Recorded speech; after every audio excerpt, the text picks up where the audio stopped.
All right. I hope it works this time. And notice I tried to do this a while ago and died in the middle of it. So we're going to try this one more time. Hopefully it'll go all through this way. 9th day of November 2016. As some of you may have noticed, we had an election yesterday. You may be a little groggy today if you're like me and stayed up all night. The event go down. Everything down on the internet about it. Results were in, but enough of them was in to the winner of the election, and Hillary Clinton called him to concede. It appears that Donald Trump will be our next president at this point.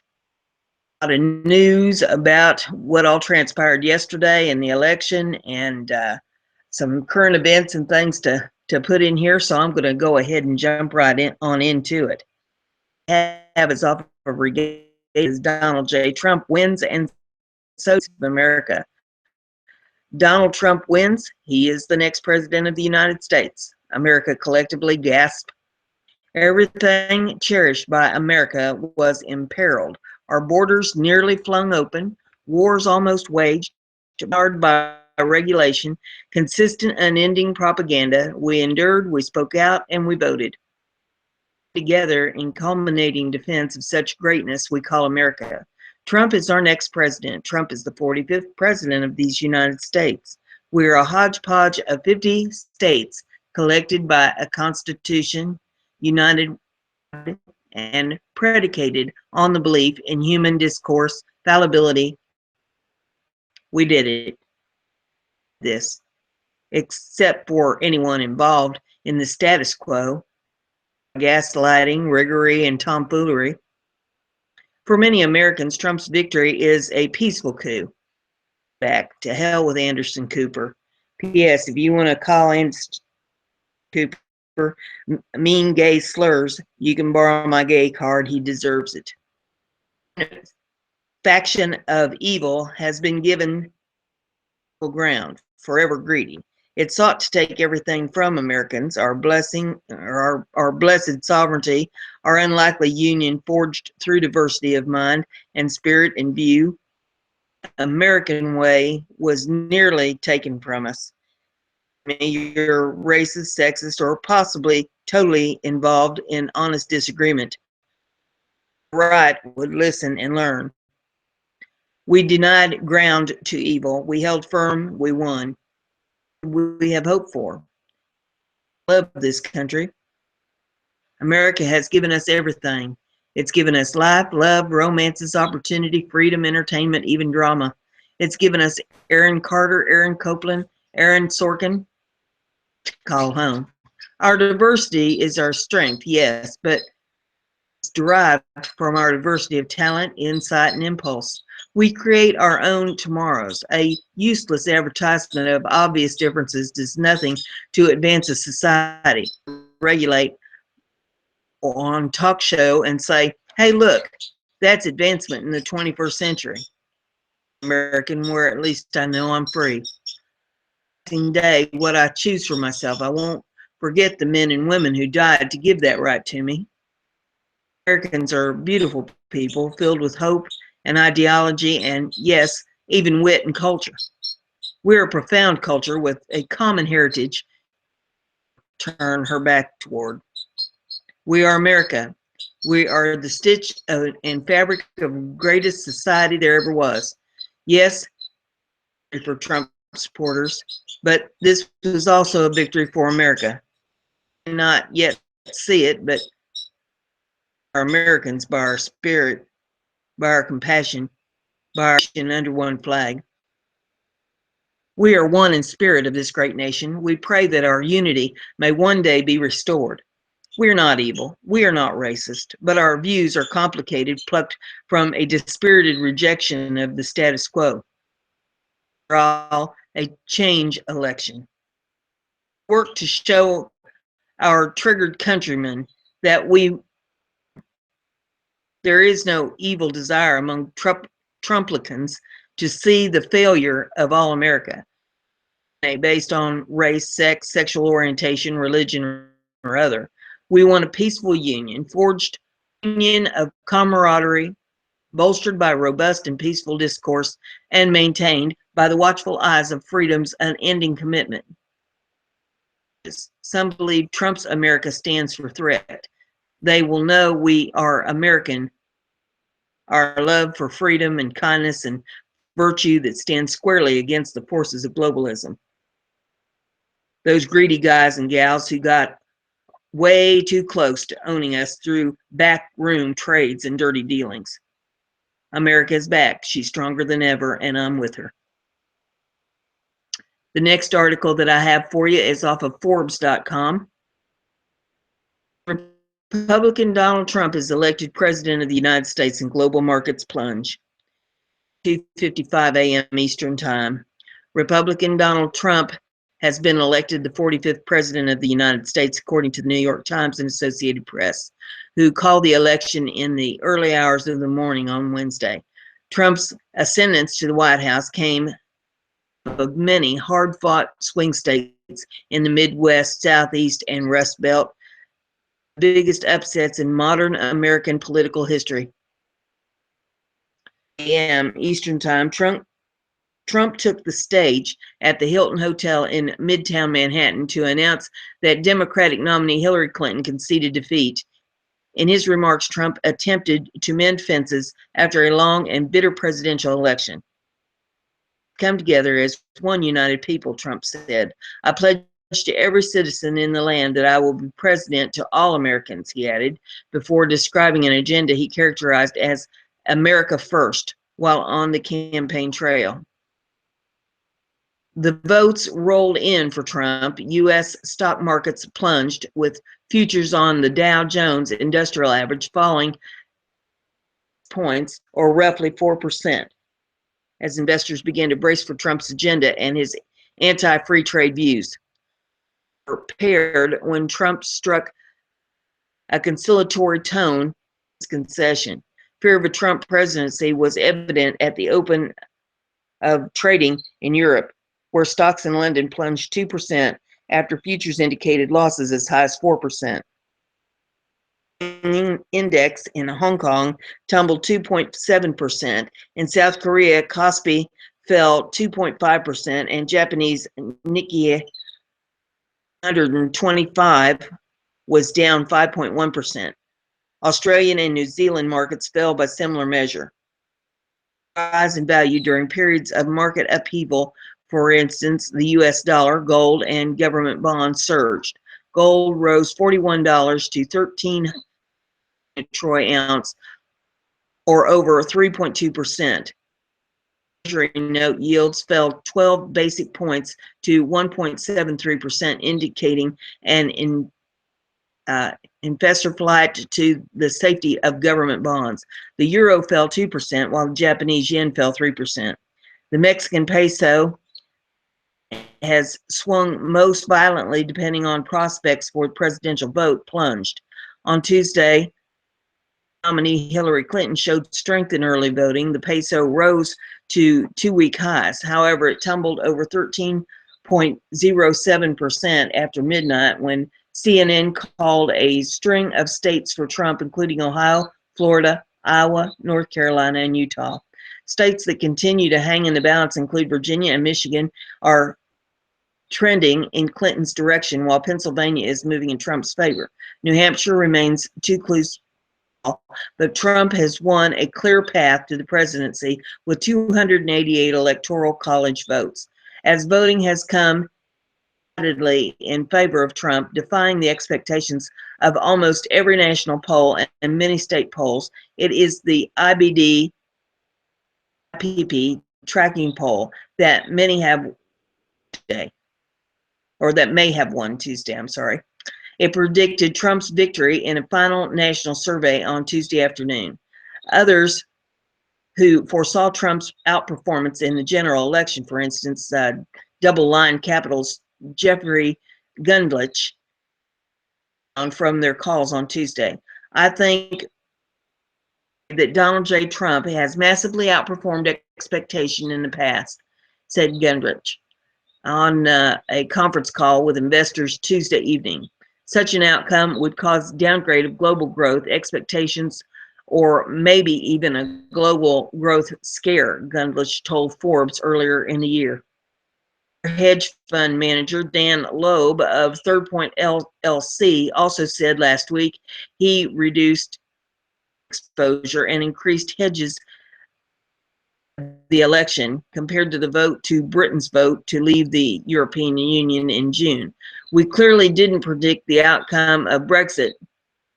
We saw that as a point in time where you had to ascribe some percentage to a scenario where there was a surprise. So we've done the same thing here, he said on November the 4th. And this goes kind of backward in time. If you want to read more about this, back through yesterday. So, the rest of that is there for your perusal. All these URLs, of course, are always in the descriptions of my videos. So you can pull them up and do whatever research or look at whatever videos is in them. There's all kinds of other things attached to these. So the next one is off of RT.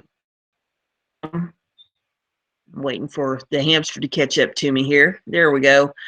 Polling stations on lockdown after shooting kills 1, injures 3, and I guess that's Oshawa, California. It's in LA County. 1 person is dead and 3 more were injured in a shooting in Oshawa, California, northern suburb of Los Angeles. Stations and 2 schools have been placed on lockdown. Police are looking for female suspect barricaded inside a home. 1 person is dead and 3 others have been shot. LA County Fire Inspector Gustavo Medina told CNN. The Los Angeles Fire Department said earlier that they were testing 4 as a result or treating 4 patients as a result of the incident. The shooting was first reported around 2 p.m. local time Eastern. The suspect pinned down a number of local police officers who were all safe and accounted for, police said Tuesday afternoon. A few details are known about the shooting, which Officer Jerry Wilson of the Oshawa Police Department described as a very volatile, critical situation, according to Los Angeles Times. The suspect is apparently barricaded at a local residence and surrounded by law enforcement. 1 person in the doorway of a residence is conditioned. Saluson Middle School and Mountain View Elementary School have also been placed on lockdown, the Oshawa Unified School District confirmed. There are about 30 people at 2 polling locations affected by the incident. Local authorities said they were monitoring the situation and advised voters to avoid the area and, if necessary, cast their ballot at an alternate polling location. However, the police said the suspect was female and armed with an assault rifle. It is unclear if the shooting is in any way related to the ongoing elections. 1 of the people shot was reportedly on his way to vote, local media said. Oshawa is a city of some 50,000 northeast of Los Angeles at the foot of the San Gabriel Mountains. There's that article, and then I have this one off the NewYorkDailyNews.com, and it says shooting near polling site in Los Angeles County kills at least 1, critically wounds 2, victim shot on the way to vote. Gunman armed with an assault rifle killed 1 man and critically wounded 2 women near a polling site in Los Angeles County before cops found him dead in a nearby home Tuesday afternoon. So it's kind of conflicting here. The first article said it was a woman. This one says it's a man, and that the shooter had killed himself. SWAT officers surrounded the suspect barricaded inside a home after officers exchanged fire with the gunman near Oshawa's Memorial Park, according to local police. Police locked down an elementary school and polling place close to the scene of 2 p.m. shooting. Los Angeles County Sheriff Lieutenant John Cornea said the shootings had nothing to do with the ballot or voting, and that it just happened to be across the street from the park where voting was taking place, and also an elementary school that was used as a polling site. Corinna said the two women in their mid-50s are hospitalized in critical condition. It is unknown whether or not the gunman had ties to his victim, he said. A law enforcement source told the Los Angeles Times that at least one of the victims shot had been on the way to the polling site to vote. Police found the gunman in the home after a standoff that lasted several hours, though it wasn't immediately clear whether he died from from police fire or self-inflicted wound. Now we're in the process of finding out who this person is and what made him snap, Los Angeles County Sheriff Lieutenant John Cornea said at the news conference.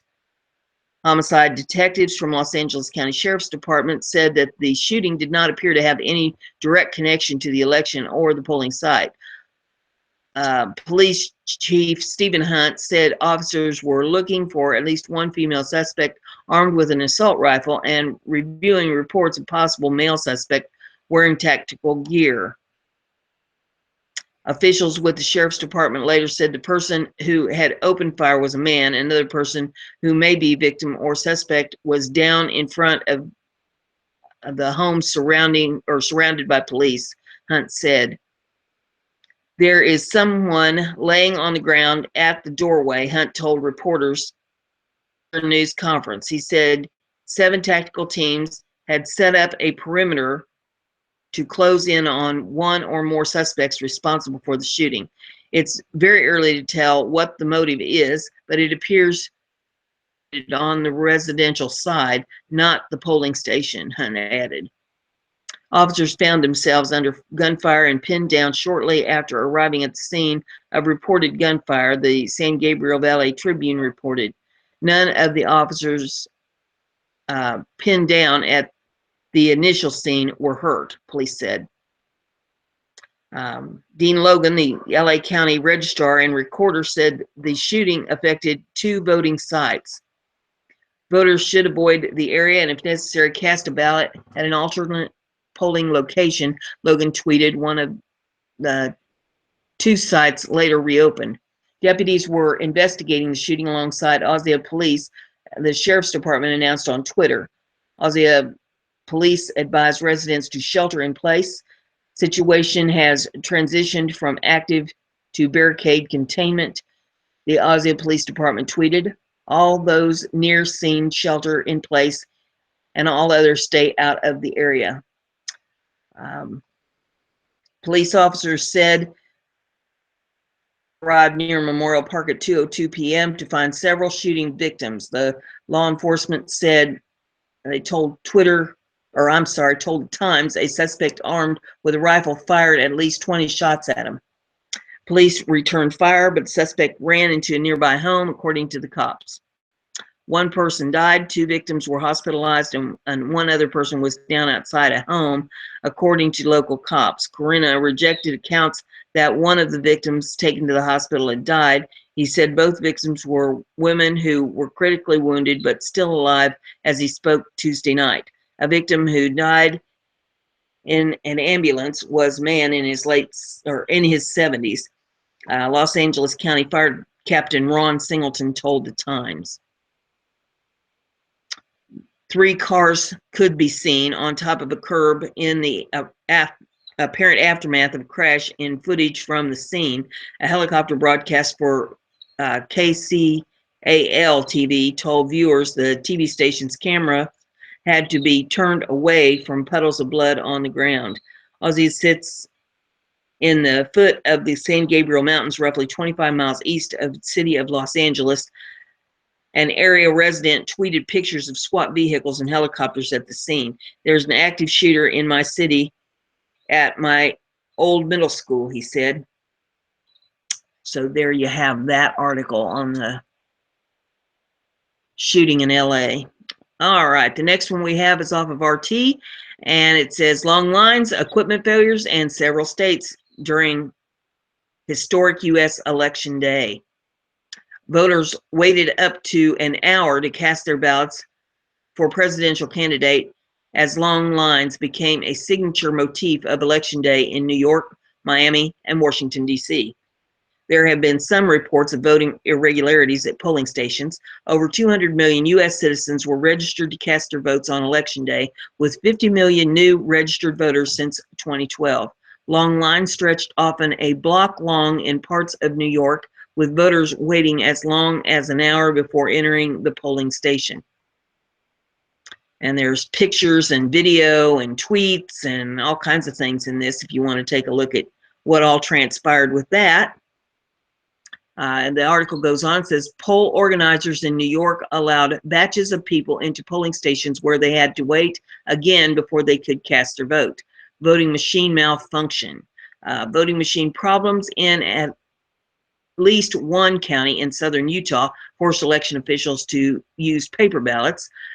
The move could affect tens of thousands of voters, according to election officials. Utah accounts for 6 electoral votes.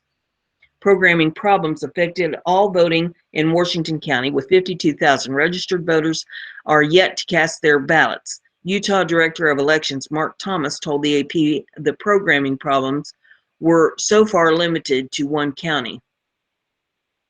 Election workers were trying to fix the computer problem so voters can vote later in the day. There are about 80,000 total registered voters in Washington County. Some 28,000 have already cast their ballots through early voting.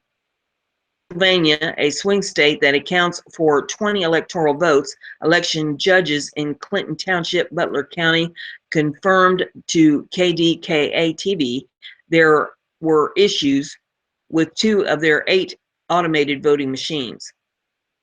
Most of the issues came when people tried to vote straight party ticket. One voter said when they wanted to vote for Republican Donald Trump, their vote switched to Clinton. I pressed Trump again. 3 times I did this. So then I called one of the women that were working the polls over, and she said, "You must be doing something wrong." She did it 3 times, and it defaulted to Hillary every time. Bobby Lee Haranko told KDKA-TV. Election officials said they have recalibrated the machine and are confident the problem is resolved. Allegheny County also had some issues. An election judge did not show up when the polls opened in Springdale Borough. Sheriff's deputies eventually escorted her to the site more than 3 hours after the polls opened.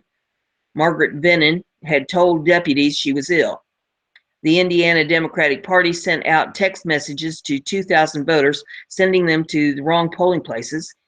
Indiana gives 11 electoral votes. There have been some reports on voting irregularities on social media. The nation's Ari Bremen posted photos from a volunteer showing Trump supporters allegedly blocked the entrance to a poll site in Coral Springs, Florida. Did happen would be considered election fraud because it would be considered voter intimidation. Tweet suggesting voter fraud posted by Emily Yochis shows 2 black men handing out campaign literature indicating to Democratic voters which numbers to select on the ballot. Yochis wrongly identifies it as voter fraud. Voter fraud would be if someone attempted to impersonate someone else in order to vote. Says what Yochis could have said was election fraud, but her Twitter video doesn't show where the men were when they handed out campaign literature. It would not be election fraud unless it's near or inside the polling station. A CBS reporter in Carbondale, Colorado, reported election officials couldn't access the state voter system. Voters told to come back later. Voters can only vote on paper ballots due to state outage. Late on Tuesday, fire broke out in a polling station in South Dakota, which will delay the state's results. And there's all kinds of tweets in this if you want to take a look at those. The next one we have here is off of USA Today, and it says voters in key states endured long lines, equipment failures. It's pretty much the same thing, so I don't believe I'm going to read this one to you. If you want to pull it up and go through all that, you're welcome to do so. I'm just pulling up the URL here in the description of the video. It'll be the one that says USA Today. Voting polls election day on it. The next one is off of NBCnews.com, and it says all hands on deck to protect election from hack, says officials. It's out with a video that you can take a look at. It says feds on high alert for possible election day cyber attacks. U.S. government is gearing up for an unprecedented effort to protect Tuesday's presidential election from cyber attack, U.S. officials told NBC News. There are a lot of eyes on this presidential election, more than there normally would be, a senior Obama administration official said. Cyber centers at the Department of Homeland Security, the Justice Department, and the FBI, as well as Pentagon, the CIA, and other intelligence agencies will be on alert, with extra staff hunting for any possible threat, officials say. The concern is so high, intelligence officials told NBC, that for the first time, hundreds of military and intelligence cyber experts who work out of top secret facilities, including underground bunkers, will be monitoring intelligence about a U.S. presidential election. They will react to any threat to the federal government's communication and command systems. And there's another video that you could watch. It says exclusive, U.S. military hackers ready if Russia disrupts U.S. election. And the article goes on and says, it's all hands on deck, senior intelligence official said. U.S. officials have accused Russia of using cyber operations to meddle in the U.S. election, hacking into Democratic Party accounts, and leaking the materials to embarrass the Hillary Clinton campaign. American officials are worried Russia will use its cyber capabilities to try to disrupt the presidential election itself, possibly by releasing fake documents and creating bogus social media accounts designed to spread misinformation. On Tuesday, former NATO commander Admiral James Stavridis, I'm guessing, I'm not very good about pronouncing these names, told CNBC his concerns about possible Russian activity included a dump of false documents and an attack on the U.S. power grid. There is maybe a 1 in 3 chance of this happening, but it's not insignificant, said I don't know, Stavridis. Okay, the hacker known as Gibson 2.0, which is U.S. Officials say is a front for Russian intelligence, tweeted a threat to monitor the U.S. elections from inside the system. U.S. officials have delivered a back-channel warning to Russia not to do anything that would affect the vote. But there are widespread fears that cyber mischief by hackers, either from Russia or elsewhere, will somehow mar the election. There are limits to what the U.S. government's cyber force can do to protect American networks, most of which are owned by private companies, but the Pentagon Cyber Command has the capacity to retaliate in the event of major attack on critical infrastructure. There's a whole of government effort in cyber around the election, a senior intelligence official said. The next article that I have for you is off of KTLA.com, and it says, Clinton and Trump supporters exchange blows, pepper spray during scuffle at Florida polling site. Things got testy at a Florida polling station when a verbal altercation between a Trump supporter and a Clinton voter became physical on Tuesday. Donna Taklisi, 58, was passing out Donald Trump literature at the community center in Juniper, Florida, when 52-year-old Tom Garchett showed up to vote. Taglisi told the Palm Beach Post, Garrett shouted at her, I don't need anyone to tell me who to vote for. She said she responded, I'm not here to do that. I'm just here to give you the information. A witness told WPBF in West Palm Beach that he heard Taglisi say, that's a That's a little man. Yeah, that's a little man. After Gerich voted and exited the station, Taxili claimed that Gerich came right into my face shouting expletives. Taxili pulled out the pepper spray she keeps on a keychain and warned him to back away. When he didn't, she pepper sprayed him in the face. She said Gerich then tackled her to the ground and started punching her. Gerich says he was trying to knock the pepper spray out of her hand. Taxili suffered a scrape on her elbow and her watch broke during the scuffle. Witnesses told the Palm Beach Post that Gerich looked like he was picking a fight. Afterward, Gerich admitted that he should have gone to his car, saying he isn't one to just let things go. Taxili said she was so embarrassed after the incident. Gerich may face charges in the altercation depending on the state's attorney's office decision. Taxili and other Trump supporters were well beyond the 100-foot boundary from the polling station, and she isn't expected to be charged. So there you have that. The next one that we have is off of bizpackreview.com. And it says, guy takes his camera to Philly polls. Team Hillary allegedly threatens Trump poll worker with a belt and much more. By most accounts, the presidential race is as close as it gets. Adding to the excitement are states that never should have been in play. If Democrats had their way, and it may suddenly buck tradition to go for the Republican candidate, Donald Trump. There may be no big upset than if there may be no bigger upset than if the Democrat stronghold of Pennsylvania tipped in Trump's favor, which it did. And according to breaking on the ground reports, Dem campaign workers are willing to do just about anything to keep that from happening. Self-described recovering political operative, formerly with CBS News, Jack Posobiec, is undercovering all kinds of seemingly illegal behavior at the Philly polls, from electioneering to reported threats of physical violence. Perhaps the most blatant illegal behavior that was caught on tape was when a Democrat was caught campaigning for Hillary inside the polling place. You can hear a woman urging, "We need your votes," while someone else can be heard trying to hush her up with shh, shh. And then it says, to believe that Posobiec just happened upon the one incident of nefarious behavior would be nothing short of willful ignorance.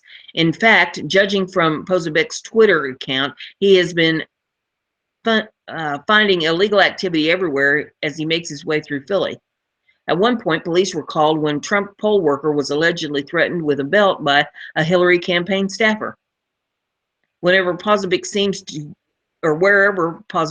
go, the polling places are rife with illegal electioneering. And the problems don't end there. As Posobiec reports are disturbing enough, Joseph DePolice, Pennsylvania's GOP chairman, said the Democrats are banning Republican poll watchers and minority inspectors, the Daily Caller reported. They're just not letting them inside. They're either poll watchers or minority inspectors. Minority inspectors are court appointed, whereas poll watchers are mandated through the city to be inside that polling place, he told the Daily Caller. They're saying, "We don't want you here. We don't have Republicans in here. We're full already." I don't know what that piece of paper is. This happened in 2012. We made a big issue out of this, DeVine said. So there you have that article. The next one that we have is off of NBCMiami.com. And it says, precinct clerks fired, volunteers dismissed after scuffle at Broward polling site. 2 clerks from precincts in Pompano Beach were fired after a dispatch that was a rare issue at polls in South Florida. Deputies were called to the Herb Solnick Community Center after complaints of possible voter intimidation from Democratic and Republican poll watchers at one precinct. That led, oops, he's trying to play something here. Let's shut that down. Boy, that was noisy. Okay. Uh, that led to a dispute between the clerks from precincts 23 and 24, one a Democrat and the other a Republican. Supervisor of Elections, Dr. Brenda Snipes, was notified, and she fired both, ordering them to leave the property immediately. David Booth, the Republican clerk of Precinct 23, tells NBC 6 he was one of the two clerks fired and told to leave the property. Replacement clerks were brought in.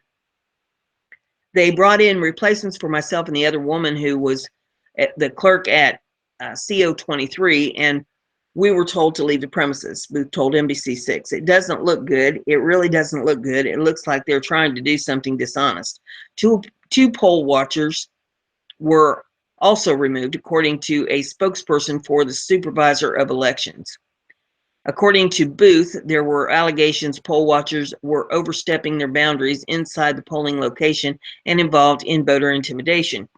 Broward Sheriff deputies told NBC 6 they showed up upon request to keep the peace and investigate the situation.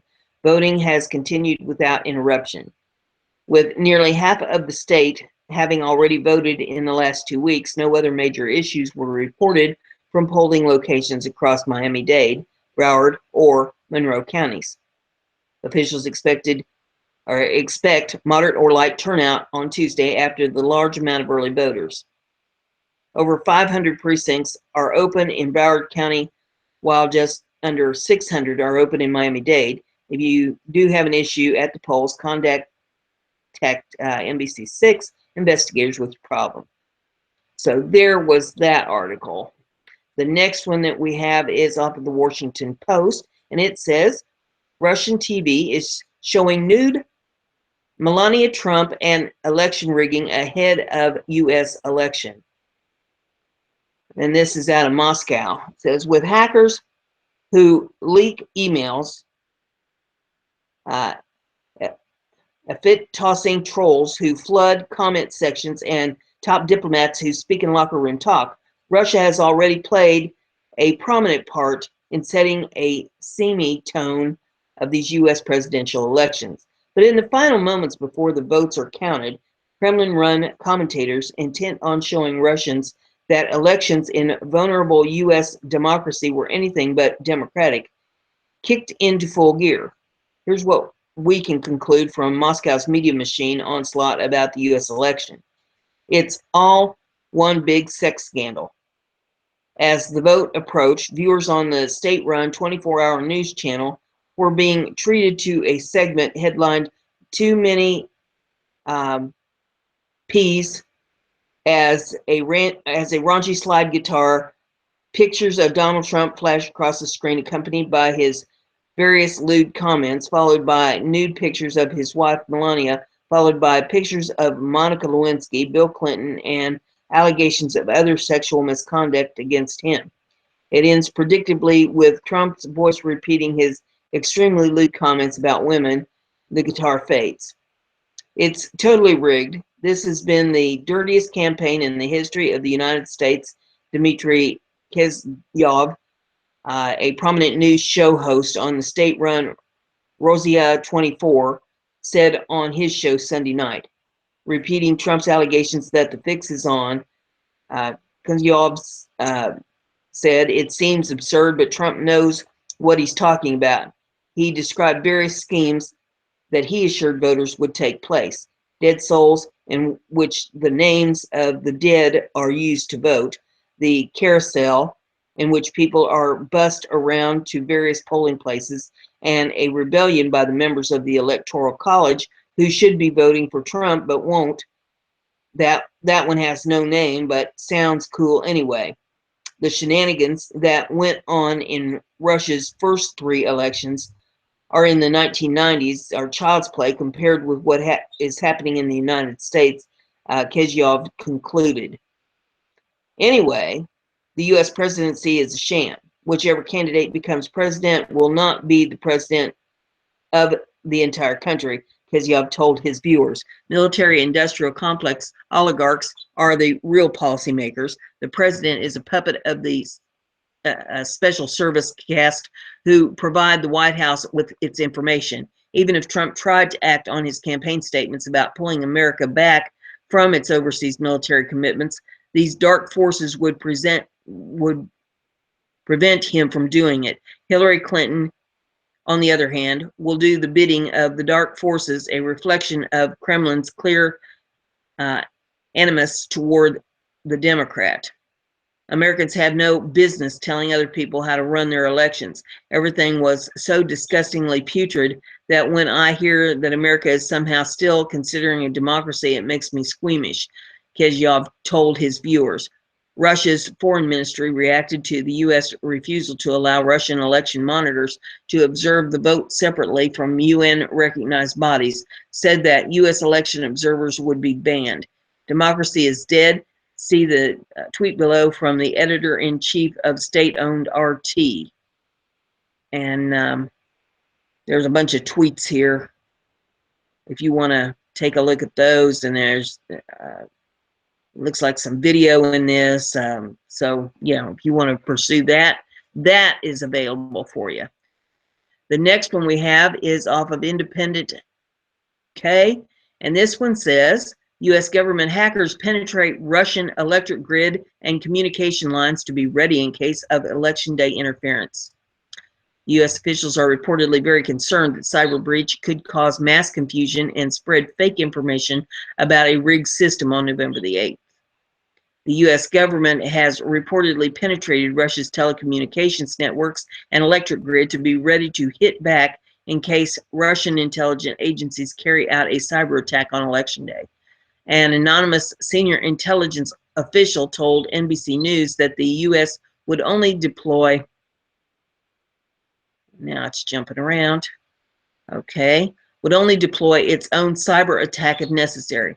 It has been an open secret for years that the U.S. infiltrated critical online infrastructure of other nations like Russia and China, while the U.S. has accused them of doing the same. Days before the 2016 presidential election, U.S. officials are concerned that adversaries could cause mayhem on Tuesday by releasing fake documents, creating bogus social media profiles to spread misinformation online, such as rigged counting and tampering with state voting registration systems. The news comes the day after the hacker Gibson 2.0, a front for Russian intelligence, tweeted that it would monitor U.S. elections from inside the system. The Department of Homeland Security briefed reporters Friday that they were very concerned about the confusion on Election Day, but were confident that no breach would influence the results of the election. And there's videos in this if you want to take a look at those. It says Representative Adam Schiff of the House Select Committee on Intelligence told CNN they are capable of doing damage. They are capable of sowing further disarray. They will end up doing it. We don't know. And I think we are taking all the precautions that we can. The DHS has offered cyber hygiene scans to all 50 states, but not all of them have accepted the help. The government has also readied incident response teams to deploy or to be deployed wherever there might be a cybersecurity incident on Tuesday. A spokesman from U.S. Secret Service told The Independent, the Secret Service does not disclose information related to our means and methods of protective operations. Voter registration system database in Illinois and Arizona were tampered with earlier this year. The U.S. government has also officially accused Russia of hacking the emails of Democrat National Committee in June. Two senior officials from the DNC told Mother Jones that a security sweep in late October found evidence, a radio signal near the chairman's office, to suggest that their headquarters in Washington, D.C. had been bugged, and they had submitted evidence to the FBI. No devices or culprits have been found. The alert that foreign adversaries were hacking the U.S. to gain information and potential control of everything from chemical facilities to water treatment plants was first brought up to the U.S. Congress in 2014 by National Security Agency Chief Mike Rogers. The U.S. has been laying its own military cyber ground for years. NBC reported that the U.S. penetrated Iraqi networks during the Iraq invasion of 2003, urging generals to surrender and temporarily cutting electricity in Baghdad. The U.S. also reportedly worked with Israel in 2009 and 2010 to deploy a cyber weapon to destroy Iranian nuclear centrifuges. The country currently infiltrates cyberspace across the Middle East to penetrate networks of ISIS, which uses social media to recruit fighters. The next article I have for you is off of space.com. Voting from space. How do astronauts do it? NASA astronaut Shane Kimbrough is off the planet at the moment, but is still had his say in this year's presidential election. Kimbrough, commander of the current Expedition 50 aboard the International Space Station, ISS, was able to vote from orbit thanks to procedures put in place by Texas legislators in 1997. Most NASA astronauts live in the Lone Star State. Johnson Space Center, the hub of NASA's human spaceflight program, is in Houston. And there is a video you can watch in this to see how they vote from space. It says the voting process starts a year before launch, when astronauts are able to select which elections, local, state, federal, that they want to participate in while in space. NASA officials wrote in a Tumblr post recently. Then 6 months before the election, astronauts are provided with a standard form, the voter registration and absentee ballot request, federal postal card application. When astronauts get their absentee ballots, their address is listed as low Earth orbit, said Kate Rubens, who wrapped up a nearly 4-month stint aboard the space station late last month.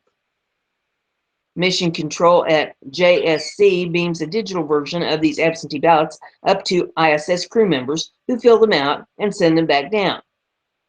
The ballots then go directly from Mission Control to the voting authorities, JSC officials have said. Both Kimbrough and Rubens used the system to vote from ISS this fall, NASA officials said. NASA astronauts began voting from space in 1997, 3 years before people started living and working aboard the ISS. The first American to cast his ballot from orbit was David Wolf, who did so while aboard the Russian space station Mir, NASA officials have said. In 2004, Leroy Chiao became the first NASA astronaut to vote from space in a presidential election. He was commanding Expedition 10 aboard ISS at the time. I think it's pretty amazing, Rubens said in late October during an interview for NASA's weekly Space to Ground ISS update. It's very incredible that we're able to vote from up here, and I think it's incredibly important for us to vote in all of the elections. Kimbrough currently shares space on the ISS with cosmonauts Sergei Ryachinov and Andrei Borsenko, I guess it is.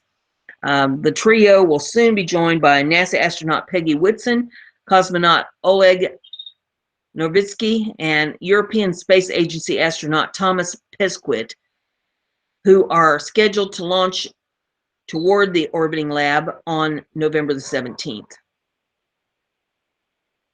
Next article I have for you is off of Breitbart.com. And it says, Julian Assange, America's public real victor of WikiLeaks Clinton releases. WikiLeaks editor-in-chief Julian Assange has released a statement on the day of the U.S. presidential election declaring that the American public is the real victor of the leaks he published from the Clinton campaign, since they are better informed as a result of our work. He went on to claim the organization had no political bias against Hillary Clinton, but could not publish information we do not have on the campaigns of Donald Trump and third-party candidates. Assange added that the policy position he has supported is that of Green Party candidate Jill Stein, as she has expressed desire to protect whistleblowers and maintain that WikiLeaks work should be explicitly protected by the First Amendment. You can read the full statement below. In recent months, WikiLeaks and I personally have come under enormous pressure to stop publishing what the Clinton campaign says about itself to itself. That pressure has come from the campaign allies, including the Obama administration, and from liberals who are anxious about who will be elected U.S. president. On the eve of the election, it is important to restate why we have published what we have. The right to receive and impart true information is the guiding principle of WikiLeaks, an organization that has a staff and organizational mission far beyond myself. Our organization defends the public's right to be informed. This is why, irrespective of the outcome of the 2016 U.S. presidential election, the real victor is the U.S. public, which is better informed as a result of our work. The U.S. public has thoroughly engaged with WikiLeaks election-related publications, which number more than 100,000 documents. Millions of Americans have pored over the leaks and passed on their citations to each other and to us. It's an open model of journalism that gatekeepers are uncomfortable with, but which is perfectly harmonious with the First Amendment. We publish materials given to us if it is of political, diplomatic, historical, or ethical importance, and which has not been published elsewhere. When we have material that fulfills this criteria, we publish. We had information that fit our editorial criteria, which related to Sanders and Clinton campaign, DNC leaks, and the Clinton political campaign and foundation Podesta emails. No one disputes the public importance of these publications. It would be unconscionable for WikiLeaks to withhold such an archive from the public during an election. At the same time, we cannot publish what we do not have. To date, we do not have, or try this again. To date, we have not received information on Donald Trump's campaign or Jill Stein's campaign or Gary Johnson's campaign or any other candidate that fulfills our stated editorial criteria. As a result of publishing Clinton's cables and indexing her emails, we are seen as domain experts on Clinton archives, so it is natural that Clinton sources come to us. We publish as fast as our resources will allow and as fast as the public can absorb it. That is our commitment to ourselves, to our sources, and to the public. This is not due to a personal desire to influence the outcome of an election. The Democratic and Republican candidates have both expressed hostility toward whistleblowers. I spoke at the launch of the campaign for Jill Stein, Green Party candidate, because her platform addressed the need to protect them. This is an issue that is close to my heart because of the Obama administration's inhuman and degrading treatment of one of our alleged sources, Chelsea Manning. But WikiLeaks publications are not an attempt to get Jill Stein elected or to take revenge over Ms. Manning's treatment either. Publishing is what we do. To withhold publication of such information until after the election would have been to favor one of the candidates above the public's right to know. This is, after all, what happened when the New York Times withheld evidence of illegal mass surveillance of the U.S. population for a year until after the 2004 election, denying the public a critical understanding of the incumbent president, George W. Bush, which probably secured his re-election. The current editor of the New York Times had distanced himself from that decision, and rightly so. The U.S. public defends free speech more passionately, but the First Amendment only truly lives through its repeated exercise. The First Amendment explicitly prevents executives from attempting to restrict anyone's ability to speak and publish freely. The First Amendment does not privilege old media with its corporate advertisers and dependencies on incumbent power fractions over WikiLeaks' model of scientific journalism or an individual's decision to inform their friends on social media. Unapologetically nurtures the democratization with the internet. It has reached its full potential. Yet some weeks ago, in a tactic reminiscent of Senator McCarthy and the Red Scare, WikiLeaks Green Party candidates Stein, Glenn, Greenwald and Clinton's main opponents were painted with a broad red brush. The Clinton campaign, when they were not spreading obvious untruths, pointed to unnamed sources or to speculative and vague statements from intelligence community to suggest a nefarious allegiance with Russia. The campaign was unable to invoke evidence about our publications because none exists. In the end, those who have attempted to malign our groundbreaking work over the past 4 months seek to inhibit public understanding, perhaps because it's embarrassing to them. A reason for censorship the First Amendment cannot tolerate. Our only unsuccessfully do they try to claim that our publications are inaccurate. WikiLeaks' decade-long pristine record for getting tongue-tied. Authentication remains our key publication. This round have ever been proven through the cryptographic signatures of the companies they pass through, such as Google. It is not every day you can mathematically prove that your publications are perfect, but this day is one of them. We have endured intense criticism, primarily from Clinton supporters, for our publications. Many long-term supporters have been frustrated because we have not addressed this criticism in a sympathetic way or responded to a number of false narratives about WikiLeaks' motivation or sources. Ultimately, however, if WikiLeaks reacted to every false claim, we would have to divert resources from our primary work. WikiLeaks, like all publishers, is ultimately accountable to its funders. Those funders are you. Our resources are entirely made up of contributions from the public and our book sales. This allows us to be principled, independent, and free in a way no other influential media organization is. But it also means that we do not have the resources of CNN, MSNBC, or the Clinton campaign to constantly rebuff criticism. Yet if the press obeys considerations above informing the public, we are no longer talking about a free press, and we are no longer talking about an informed public. WikiLeaks remains committed to publishing information that informs the public, even if many, especially those in power, would prefer not to see it. WikiLeaks must publish and be damned. So there's that story for you. Off of Reuters.com, and it says Syrian army, Syrian army says take Aleppo district. Rebels say battle continues. And there's some slides in this if you want to take a look at those. It says the Syrian army said it had taken the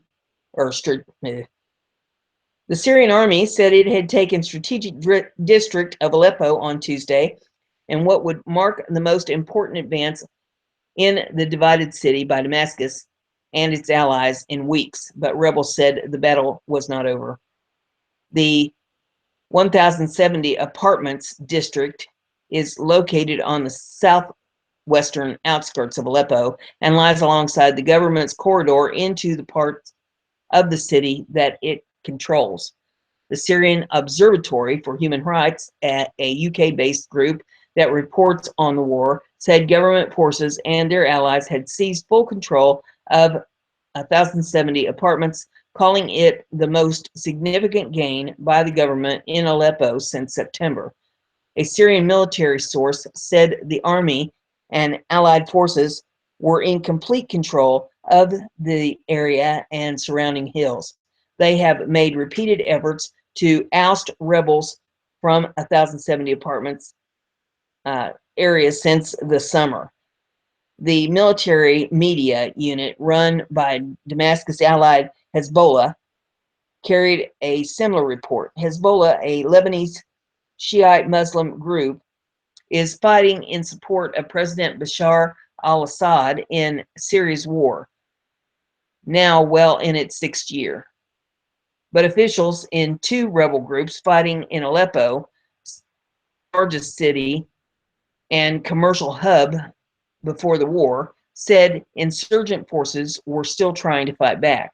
The clashes around 1,070 apartments are still going on. Zakaria Malafiji, head of political office of the Fasquim rebel group, said, while confirming that the army had taken the district. Yashir Al-Suf, I don't know how to pronounce these names, from the political office of the Noor al-Din al-Zinki rebel group, said rebels had recovered positions they had lost on Monday. Syrian government forces, backed by allied militias and Russian air power, launched a major assault on rebel-held eastern Aleppo in September after besieging the area, which the United Nations says is home to 275,000 people. On October 29th, rebels counterattacked in a bid to break the siege, targeting government-held western districts of Aleppo in an offensive that included Islamist militants and rebels fighting under the Free Syrian Army banner. But their process slowed after early gains. There were conflicting accounts of fighting on Tuesday in the village of Minian, also the western edge of Aleppo. Syrian state media said the army had advanced into Minian, which was taken by rebels at the start of their campaign. The observatory said the army and its allies had captured around half of the Minian after heavy airstrikes. The fall of Minian to the government would reverse some of the gains rebels have made during their offensive. But Malahafi of the Fasquim rebel group denied there had been any clashes inside the village. Minian is still with the rebels, he said. The regime is trying to take it, but it's still with the rebels. Russia says its Air Force has been observing a moratorium on airstrikes on rebel-held eastern Aleppo since October the 18th. The observatory and emergency workers in eastern Aleppo said heavy airstrikes had killed hundreds of people and hit hospitals and other civilian facilities prior to that. Russia is preparing to resume airstrikes around Aleppo in coming hours. The Interfax news agency quoted a source in the Russian Defense Ministry as saying on Tuesday. A senior U.S. official reacted harshly to that possibility, saying the United States had repeatedly sought to de-escalate the violence, flex its military muscle to support Assad. An escalation would make it harder to resolve the brutal civil war in Syria and raise more doubts about Russia's commitment to a political solution, the official said, speaking on condition of anonymity. Rebel shelling of government-held western Aleppo has meanwhile killed dozens of people, the United Nations said last week in an update on the humanitarian situation in the city. So there's that one. The next one I have for you is off of space.com. And it says the U.S. military's secretive X-37B space plane, 6 surprising facts. Introduction. The U.S. Air Force's X-37B space plane has been zipping around Earth since May of 2015 while it performs a number of hush-hush activities. The current mission is the 4th for the robotic X-37B, which is also known as the Orbital Test Vehicle, or OTV. The other 3 OTV flights launched in April of 2010, March of 2011, and December of 2012. Here are a few surprising facts about the military spaceplane. So let me click on this thing that takes me to them. Okay. Says it's tiny. The X-37B looks a lot like NASA's iconic space shuttle, but the two types of vehicles don't resemble each other in size. The X-37B is just 29 feet, 8.8 meters long, with a wingspan of 15 feet. The now retired space shuttle orbiters, by contrast, were 122 feet and measured more than 78 feet from wingtip to wingtip. Two X-37Bs could fit inside the shuttle's cavernous payload bay.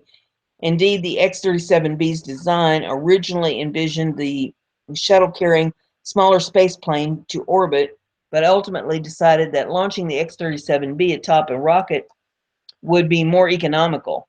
The X-37B currently rides to orbit aboard United Launch Alliance's Atlas V rocket. Like the space shuttle, the X-37B lands on a runway plane style, but does everything autonomously, in contrast to the piloted shuttle, which usually carried a crew of 7 astronauts. Its missions are classified, although the Air Force has disclosed some of the payloads that have flown to orbit on the X-37B. Most of the space plane's onboard gear is classified, as are the details of its orbital activities. There's some speculation that the vehicle is some sort of space weapon, perhaps one designed to take out or capture satellites. However, the Air Force has always denied this notion, insisting that the X-37B is just testing out technologies for future spacecraft and carrying various experiments up to space and back. Some of these technologies being tested may be sensors and other equipment for future spy satellites, outside experts have said. And then the next one is it has NASA roots. The X-37 program started in 1999 with NASA, which initially planned to develop 2 separate vehicles, an approach and landing test vehicle called the ALTV and an orbital vehicle called the OV. But NASA transferred X-37 development into Defense Advanced Research Projects Agency, DARPA, in 2004, which point it became a classified program. In 2006, the Air Force announced it would develop its own X-37 vehicle, which it dubbed the X-37B, or OTV. The design of the space plane was based heavily on the original OV, which was never built. DARPA did construct and test the ALTV, however. Boeing has been the primary contractor for the X-37B program, dating back to its inception in 1999. To date, the company has apparently built 2 X-37B space planes for the Air Force. 2 different vehicles have flown the program for space missions. And then it says, the missions are incredibly long. The Air Force's X-37B fact sheet states that the space plane is designed to spend up to 270 days in orbit at a time. However, the vehicle has already zoomed past that limit multiple times. The first X-37B mission, known as OTV-1, stayed aloft for just 225 days, but the OTV-2 and the OTV-3 lasted 469 days and 674 days, respectively. The OTV-4 has been circling Earth for more than 530 days, and it will land, and when it will land is anybody's guess. The longevity may be the key part of the X-37B.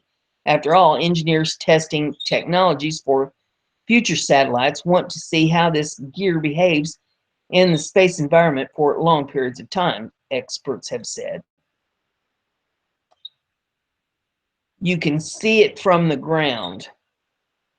Though the Air Force doesn't disclose the X-37B's precise orbit, keen-eyed amateur astronomers have managed to track the vehicle from the ground, and so can you, thanks to their efforts. Check out space.com satellite tracker to see where the X-37B is overhead during a mission. The view won't be dramatic. The space plane usually looks like a star of middling brightness moving across the sky. Future versions might be coming. The current version of the X-37 may not be the last to reach space.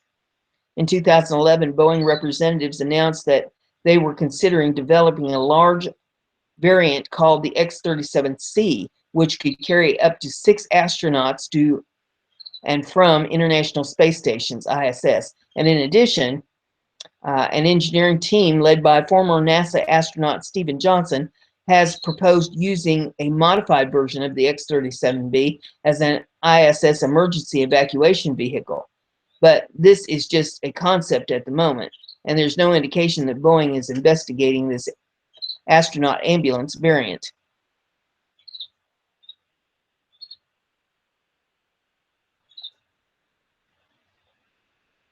I'm waiting for it to catch up to me here.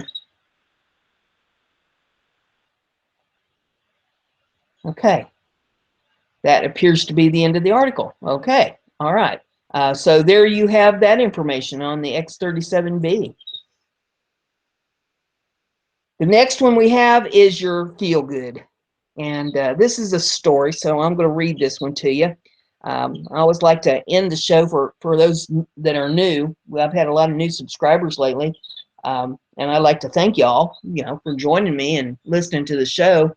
I hope that the information I'm bringing you is enlightening. Most of this is stuff that you're never going to hear on the mainstream media. I always like to end the show with something a little lighter, because so much of the news that we hear is bad news, or something kind of bring you down, and I feel like we need some balance in our lives. So I like to bring you some feel good, something positive. And this is off of Fox News US, and it says, high school student buys new shoes for classmate. High school is no walk in the park for a lot of kids, but one South Carolina student took it upon himself to brighten his classmates' day after learning he'd been having a rough time.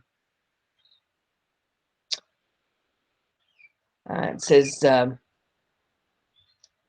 he's just a cool, nice kid who wants to be a rapper, said Moore. I've heard he's been getting bullied around school and stuff, so I want to do something for him. Bothered after hearing about student teasing Bates for the way he dressed and looked, Moore seized an opportunity to help out in his own way. Oklahoma high school teacher tells the class to be white is to be racist. Okay, that's another link you can click on to go to that story. I don't know why they stick that right in the middle of stories like they do. But anyway, the article goes on. It says Taylor Bates, who also raps and goes by the name, told Fox that he had only met Moore the previous day when he presented him with a special gift at school. Me and Tay met yesterday at school when he asked me what size shoes I wear, said Bates. The next day, Bates was shocked when he met back up with Tay Moore and was given a brand new pair of shoes. He gave me a pair of retro Jordans because he said that he don't like it that people he don't like the people picking on me at school, said Bates. In a video that's now gone viral, Moore posted the whole exchange with the following message on his Facebook page. This quote, it's this kid go to our school named Easy T. He likes to rap and etc. He said he wants to be a rapper, just trying to chase his dreams, but kids at school likes to bully him and pick on him and talk about him, the way he dresses and looks. So I went and bought him some Jordans. He was shocked, unquote. Taylor Bates also posted an account of what went down, and you can click on a link for you to go to that. You can pull this article up. It's the last one in the list of URLs, and take a look at this. Interesting story. Somebody doing something nice for somebody else, and I encourage everyone, if you see something that you can do something about, try to do something about it. If you see somebody that needs some help, try to help them. If you see somebody that seems down, see if you can cheer them up. Just do something nice for somebody, and do something nice for yourself too. So with that, I'm going to close her out for the day, and I hope that it's beautiful where you are. I hope you get out there, kick off your shoes, stick your feet down in the grass, soak up some earth energy, take a nice deep breath of fresh air, balance yourself, and be glad you woke up above ground, and we'll see you tomorrow.